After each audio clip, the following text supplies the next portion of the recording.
जहां पे एक तरफ वेस्ट बंगाल में बड़ा बदलाव हुआ, वहीं पे बिहार की राजनीति में बड़ा बदलाव हुआ। नीतीश कुमार के इस्तीफे देने के बाद में सम्राट चौधरी बने बिहार के मुख्यमंत्री। सम्राट चौधरी को लेकर जिस तरह से सभी लोग चर्चा कर रहे हैं, सम्राट चौधरी के बाद आने के बाद में बिहार की राजनीति में आके क्या परिवर्तन होगा, तो आदर्श समाज पार्टी के राष्ट्रीय अध्यक्ष हमारे साथ में हैं चंद्रपाल जी। तो उनसे हम बात करेंगे कि जिस तरह से एक तरफ बीजेपी ने बड़ा बदलाव किया है वेस्ट बंगाल में, वहीं पे बड़ा बदलाव किया है बिहार की राजनीति में। नीतीश कुमार के इस्तीफा देने के बाद में जहां पर सुर्खियां तेज थी कि उनका बेटा गद्दी संभालेगा, वहीं पे झटका लगा है नीतीश कुमार को। और जो है बीजेपी ने मुख्यमंत्री की भागदौड़ संभालने के लिए कहा है सम्राट चौधरी को, और उसकी जिम्मेदारी सम्राट चौधरी के ऊपर आई है। तो आखिर सम्राट चौधरी को लेकर के क्या कहना चाहेंगे आदर्श समाज पार्टी के राष्ट्रीय अध्यक्ष चंद्रपाल जी, तो उनसे हम खास बातचीत करने के लिए आए हैं राजनीतिक मुद्दों को लेकर के। नमस्कार, मैं अर्चना और आप देख रहे हैं हंगामा टाइम्स। हंगामा टाइम्स जिस तरह से राजनीतिक मुद्दों को लेकर के आदर्श समाज पार्टी के राष्ट्रीय अध्यक्ष चंद्रपाल जी से बात कर रही है, तो जहाँ वेस्ट बंगाल में बदलाव हुआ, वहीं पे बिहार की राजनीति में बड़ा बदलाव हुआ। नीतीश कुमार की जगह पे अब संभालेंगे बिहार की राजनीति सम्राट चौधरी। तो आपका बहुत बहुत स्वागत है चंद्रपाल जी। बिहार की राजनीति के लिए क्या कहना चाहेंगे? जिस तरह से नीतीश कुमार ने इस्तीफा दे दिया, अब सम्राट चौधरी संभालेंगे बिहार की भागदौड़। भाइयों बहनों, इन्होंने बहुत महत्वपूर्ण मुद्दा उठाया है जो एक तरह का केंद्र बिंदु है फॉर द पॉलिटिक्स।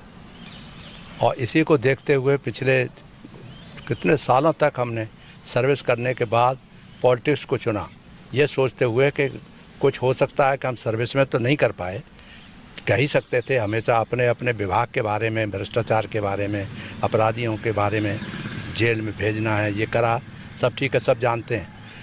मगर तभी भी मन की इच्छा पूरी नहीं हुई कि भाई अगर इसी तरह से समाज चलता रहेगा तो फिर देश कैसे बचेगा। देश टूटने से नहीं बच सकता, क्योंकि वहाँ जाति है, धर्म है, ये है, और लड़ाई है, झगड़ा है, हमेशा इसके अलावा कुछ सोच ही नहीं दिखाई देता। हर जगह, हर स्थान पर जिस विभाग में और जिस बारे में सोचने लगे तो हम तो परेशान हो जाते हैं कि ये कैसा सुधार होगा, कुछ नहीं हो सकता। इसलिए निराश होने की ज़रूरत नहीं है नवयुवकों के लिए, और स्पेशली हम चाहेंगे कि नवयुवक जो भड़कावे में नहीं आए। पहली बात, इस तरह के जो बिहार में बदलाव हुआ है, बिहार का मैं प्रिंसिपल एडवाइज़र रहा हूँ 2 साल। ये जो आपने बूटा सिंह गवर्नर हुआ, उसके बाद में ये नीतीश कुमार जी आए, पूरी कैबिनेट को मैं समझा के आया कि अगर हमारे रास्ते पे चलोगे तो उत्तर प्रदेश की तरह इनका आपका भी विकास होना शुरू हो जाएगा। तो उम्मीद हो रही थी कि नीतीश कुमार जी जब बने थे तो उम्मीद हमने उनसे बताया था शराब बंद करिए साहब, एक तो जो गुंडागर्दी बहुत होती है, शराब बंदी हुई, मगर वास्तविक के रूप से जो एनफोर्समेंट होना चाहिए था वो नहीं हुआ, और शराब खूब बिकती रही, बेईमानी होती रही। इसी तरह से शिक्षा, लड़कों के बच्चों के बारे में पढ़ाई की बात थी, वो स्कूल कॉलेज में चढ़ जाते थे, दीवारों पर चढ़ते हुए, नकल करने के लिए चढ़ते हुए देखा है, कि वो भी मामला फेल हो गया। फिर नीतीश कुमार जी थे, क्योंकि नीतीश कुमार हमारे भी मित्र रहे हैं, हमारे घर पे भी आए हैं, सब कुछ है। हमने मगर उनसे बाद में बात कहा, एक दिन हम मिलना चाहते हैं, तो बोले कि हम आपको नेक्स्ट टाइम मैं आता हूँ दिल्ली तो बुलाऊँगा। मैं ये नहीं बातों पे उनसे बात करना चाहता था कि आपको हमने कहा था, उन बातों में आपने ध्यान दिया होता तो ये स्थिति नहीं होती। उनकी भी स्थिति देख करके कौन खुश होगा कि इतनी जीवन भर की तपस्या करी हो, फिर भी आरोप लगते रहें कि क्रिमिनल्स को बढ़ावा मिल रहा है, क्रिमिनल्स को आगे बढ़ा रहे हैं। अब उन्होंने जो चीफ मिनिस्टर जो बने हैं अभी, इनको उनसे कोई लेना देना नहीं है, वो बन गए मजबूरी होकर के। I am very sure Nitish Kumar ji को मजबूरी रही होगी जिससे उनका नाम प्रपोज करना पड़ा है। उनको ऐसे जो दागी आदमी हैं जिसके खिलाफ तमाम मुकदमे हैं, वो उससे मुख्यमंत्री बनने के लिए सहमति दी गई है। जहां तक एक तरफ प्रधानमंत्री और मुख्यमंत्री जो हमारे उत्तर प्रदेश के हैं, वो कहते हैं अपराधियों को बस शिकंजा कसा जाएगा, वहीं अपराधियों को राजनीति की भागदौड़, अपराधियों को राजनीति में जो है इतना बड़ा दर्जा दे दिया जाता है, मुख्यमंत्री बना दिया जाता है, उप मुख्यमंत्री बना दिया जाता है। तो जब राजनीति में ऐसे अपराधी लोग रहेंगे तो अपराध कैसे कम होंगे? नहीं तो अपराधी के ये तो जो कल्पना है कि अपराध मुक्त समाज बने, अपराध मुक्त हमारा प्रदेश आगे बढ़ेगा, उन्हीं के सामने दिखाई देता है कि अपराधी किस तरह से बढ़ावा। अभी वेस्ट बंगाल में देखिए, वेस्ट बंगाल में गोली मार दी गई शुभेंद्र बताइए क्यों? अब होने वाले चीफ मिनिस्टर जो उम्मीद की जा रही है कि वो चीफ मिनिस्टर बनेंगे, उनका जो जो पीए है उसको गोली मार दी जाती है। तो पीए को गोली मारना इतना आसान था? क्या पता पीए ने कोई राज खोलने की बात नहीं, कर दी इसमें हो। राज होगा, बिल्कुल होगा। इसमें मालूम होना चाहिए आखिरकार राज क्या है। यही है कि इसको कमज़ोर करो, इसको दिखाओ। वो कुछ भेद होने वाला था, उससे पहले भेद नहीं खुल पाए तो गोली मार दी किसी से। तो यही चल रहा है कि किसी को भी विश्वास करो। यहाँ मैं बैठा हूँ, यहाँ पर भी कल परसों हमारे गेट पे हुआ। जो हंसदा मैं सोचता रहा, वैसे तो कुछ नहीं है, मैं कोई गलत बात नहीं, मगर महसूस करता हूँ कि कोई भी आ सकता है, कोई भी गोली मार सकता है। अगर ये स्थिति रही तो देश कैसे बचेगा, कैसे चलेगा? यानी सब आदमी भय भय भय तो नहीं समाज बनेगा। भय के मारे डरते रहेंगे, कांपते रहेंगे, तो कोई सोचने की शक्ति जो होती है कॉन्स्ट्रक्टिव। मंत्रिमंडल में चाहे जितने भी नेता विधायक सांसद हो, किसी न किसी के ऊपर एक केस नहीं 10 केस से ज्यादा जो है। नहीं तो यही तो हम चिल्ला रहे हैं। हम कहें कि सारे बताए थे कि क्रिमिनलाइजेशन तो बंद होना चाहिए, इलेक्शन कमीशन से ही शुरू होना चाहिए। कोई भी पार्टी अपने आदमी को टिकट जो देती है उस समय बताना चाहिए जनता के सामने, और एफिडेविट देना चाहिए उसको कि मैं अपराधी नहीं हूँ, मैं क्रिमिनल नहीं हूँ, मैं सही समाज की सेवा करने के लिए पॉलिटिक्स में आया हूँ। अगर ये बात आई तो बहुत ही अच्छा होगा। नहीं तो दिन प्रतिदिन राजनीति में जो अपराधीकरण बढ़ता चला जा रहा है, इस पर लगाम कैसे लगाया जाएगा? नहीं, अपराधीकरण के लगाने के लिए बहुत अच्छा है, तुमने बहुत अच्छे सवाल करा है। मेरे दिमाग तो हमेशा भरा रहता है इन्हीं विचारों से कि क्या करना है। तभी तो मैंने सब छोड़ दिया। सारे लोगों के कहने पे कि मेरे पास आ जाओ, मेरे पास आ जाओ। हर पार्टी वाले ने करीब करीब कहा, मगर हमने नहीं कहा। आम आदमी पार्टी जो हमसे बाद में बनी, हम कहे बाद में हमारे आगरा में कहा लोगों ने, अरे सर ये तो आप ही के आइडिया थे, भ्रष्टाचार हटाओ, जातिवाद हटाओ, फलाना करो, सांप्रदायिकता हटाओ, आतंकवाद दूर करो, ये सब आप ही के थे, ये कैसे आगे? मैंने कुछ नहीं, कुछ दिनों के बाद जेल जाएंगे सब लोग। उनका आचरण ऐसा होगा कि जेल जाएंगे। इन धन के नीचे है, धन चाहिए इनको, धन चाहिए और लूट चाहिए, बस ये है। मैंने ये देख लेना क्या होगा। और आज वो सिद्ध हो रहा है कि वही बात हुई, सिद्ध जो हो रहा है। आज मैं फिर कह रहा हूँ कि अगर क्रिमिनलाइजेशन रोकना है समाज में, तो हर आदमी के बारे में बिल्कुल 100% सर्वे होना चाहिए।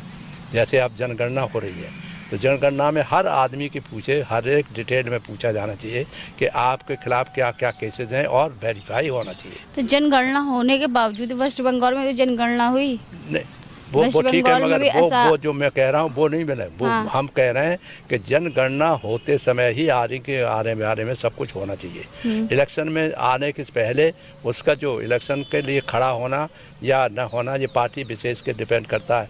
तो पार्टियों को भी चाहिए कि अपने कैंडिडेट का ठोस बहा के एफिडेविट लें कि मैं क्रिमिनल नहीं हूँ, और न मैं क्रिमिनल एक्टिविटीज़ में भविष्य में कार्य करूँगा। क्योंकि सरकारी नौकरी के लिए लोगों का कैरेक्टर एकदम साफ हो, ये बहुत जरूरी है। अगर उनके ऊपर एक भी मुकदमा लागू होता है या उनके ऊपर कोई भी एक मुकदमा होता है तो उनको सरकारी नौकरी नहीं मिलती। लेकिन जो सरकार चलाता है उसके ऊपर सैकड़ों की तादाद में मुकदमा। बढ़िया बात कही आपने। सैकड़ों की तादाद मुकदमे दर्ज, 70 मुकदमे, 80 मुकदमे, 100 मुकदमे दर्ज होते हैं। सबसे बुराई समाज की यही हो रही है कि टॉलरेट करता चला समाज और नबे जो कि देश के ठेकेदार है, तो उनके ऊपर इतने सारे मुकदमे वो आदमी जो क्रिमिनल है, हाँ। एक तरफ का क्रिमिनल जब वो खुद ही अपराध में लिप्त है तो क्या अपराध से मुक्त रखेगा? वो तो उसके अंदर तो केवल क्रिमिनल एक्टिविटीज के अलावा कुछ आ ही नहीं सकता। वो सर्विस हेड मिनिस्टर के रूप में बैठ जाएगा, तो उसके दिमाग में चलता रहेगा कि मेरे साथ कौन दुश्मन है, मेरा क्या है, मुझे कौन पछाड़ेगा, मुझे कौन हराएगा इलेक्शन में,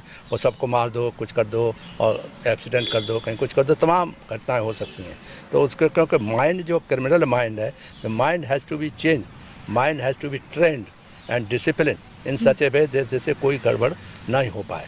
जब तक ये नहीं होगा तो हर आदमी के बारे में, जैसे कोई मोहल्ला है, अब मोहल्ले में मालूम होना चाहिए कि कौन आदमी कैसा है, और जब कैसा आदमी है तो उसका पेट्रोलिंग पुलिस में है बाकायदा कि पेट्रोलिंग की जाए, उसकी सर्विलेंस की जाए। अगर ये बताइए, जैसे जिस तरह से प्रधानमंत्री, ठीक है, प्रधानमंत्री ने जो है नीतीश कुमार ने इस्तीफा दिया, इस्तीफा देने के बाद सम्राट चौधरी ने कमान संभाली, तो क्या देश की जनता अगर इसका विरोध करे या फिर इसके खिलाफ को आवाज उठाए तो सरकार पलट भी तो सकती है? नहीं, वो सब ठीक है, मगर वो तो उसमें तो बहुत ज़्यादा कॉम्प्लिकेशन है। हम तो कहते हैं फंडामेंटल नीचे से उठिए, नीचे से पता लगाइए कि कौन जैसे नेता मंत्री सब लोग अपनी मनमानी कर रहे हैं, हर जगह पे समय तो कर रहे हैं, मनमानी कर रहे हैं, तो इसको रोकने के लिए क्या? इसको रोकने के लिए यही है कि अगर कानून में रोका जाए, जैसे सुप्रीम कोर्ट ने कहा है कि क्रिमिनल्स को टिकट नहीं दी जाना चाहिए, मगर फिर भी नहीं मानते तो सुप्रीम कोर्ट का उत्तरदायित्व बनता है, देश के रक्षक हैं वो, संविधान के रक्षक हैं, कि जो क्रिमिनल के रूप में खड़ा हो रहा है टिकट में कोई भी बहाना लगा करके गलत एफिडेविट दे करके करता, जात का गलत एफिडेविट दे करके MP बन रहे हैं, मिनिस्टर बन रहे हैं, और मालूम है माननीय प्रधानमंत्री जी को जो फलाना आदमी जो इस जात का नहीं है फिर भी हमारे खिलाफ उसे खड़ा किया और दोनों बार वो मंत्री बना दिया। पता इससे ज़्यादा अंधेरगर्दी कहीं हो सकती है क्या? और हम उसको बुला के कहते हैं कि बुलाओ चंद्रपाल को, नृपेंद्र मिश्रा जी से नाम दे रहा हूँ मैं, बुलाया मुझे कि मैं अंदर जा रहा था, कैसे क्या है चंद्रपाल तुम इनके साथ आ जाओ तो इनका भला होगा। तो मैंने कि माई प्रधानमंत्री का भला करने वाला छोटा सा चंद्रपाल क्या कर सकता है? चंद्रपाल तो हाथ ही जोड़ सकता है। मैंने प्लानिंग कमीशन था, मैंने बताया था, वो जानते हैं इसलिए मुझे बुलाया है। मगर मैं जो देखता हूँ क्रिमिनल एक्टिविटी किस तरह से बढ़ रही हैं कि कोई भी एक लड़का जा रहा है, कोई भला आदमी है क्या है, किसी जात धर्म की बात नहीं मैं करता हूँ, पता लगा 8-10 गुंडे आ गए और पीट मार डाला, मार दिया। तो ऐसे जाने कितने इंसिडेंट हुए हैं। तो ये जो क्रिमिनल एक्टिविटी जो जहाँ से शुरू होती है वो जड़ उसकी ख़त्म होनी चाहिए। शिक्षा में जरा सा भी कोई क्रिमिनल एक्टिविटी करता है उसे बाहर स्कूल से कॉलेज से बाहर कर देना चाहिए, उसको सुधारात्मक अलग से कॉलेज बनना चाहिए। वो बहुत ही ज़रूरी है कि हर एक के ऊपर निगरानी रखना ज़रूरी है। आज भय है, लोगों के दिमाग में भय है, तो भय मुक्त समाज कैसे बने? वो तभी बनेगा जब एडमिनिस्ट्रेशन, आप कहती रहती हो एडमिनिस्ट्रेशन अच्छा होना चाहिए, तो एडमिनिस्ट्रेशन जब तक नहीं ठीक होगा, प्रशासन इस पर गंभीर नहीं होगा, तब तक तो फिर ये देश ऐसे ही चलता रहेगा। और ये बहुत ही खतरनाक इस प्रवृत्ति दिखाई दे रही है कि भय अगर आदमियों के बीच में फंस गया कि मुझे क्रिमिनल्स मार डालेंगे, मुझे ये कर देंगे या फलाना पकड़ ले जाएंगे, मेरे बच्चों को किडनैप कर देगा, तो फिर ये जो भय है उसको भय को निकालना ज़रूरी है। हमारे मुख्यमंत्री कहते हैं कि साहब जिसने बदमाशी की है, हमारे बच्चों के साथ किसी ने ज्यादती की है, तो हम उसको बिल्कुल ऊपर पहुंचा देंगे, ये कर देंगे, वो कर देंगे। होता है, काफ़ी देख रहे हैं हम क्रिमिनल्स वगैरह को खूब पकड़ा गया है, मारा गया है और ऊपर भी पहुंचाए गए। मगर ये देखने की बात है कि सॉल्यूशन ये वाला केवल सॉल्यूशन नहीं है, सॉल्यूशन सुधारात्मक कदम फ्रॉम वेरी बिगिनिंग शिक्षा के क्षेत्र से जब हो।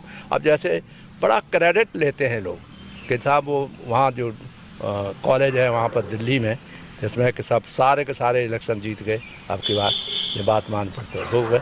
तो मैं कहता हूँ इलेक्शन जीतना गुंडागर्दी के माध्यम से जीतना या कोई गुंडों को कंट्रोल न करके आपसी झगड़ा करके कोई जीतना, ये कोई अच्छी बात तो नहीं है। तो हाल ही में 2027 के चुनाव उत्तर प्रदेश के भी होने वाले हैं, विधानसभा चुनाव, तो जनता से क्या अपील करना चाहेंगे आप? जनता से अपील करना चाहिए कि ठोक बजा के देखें, पहले अभी से प्रयास करें, देखें पुरानी ख्याति देखें कि क्या है, और फिर दूसरे जो पार्टियां हैं, पार्टियों में तो यहीं के लोग होते हैं, तो पार्टी के जो लोग हैं वो दबाव डालें कि फलाने आदमी को नहीं देना है क्योंकि ये क्रिमिनल एक्टिविटीज़ हैं।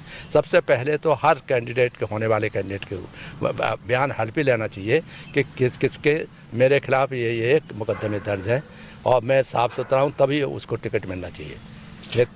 तो ये थे हमारे साथ में आदर्श समाज पार्टी के राष्ट्रीय चंद्रपाल जी, जिनसे राजनीतिक मुद्दों पे हम विशेष बात करते रहते हैं।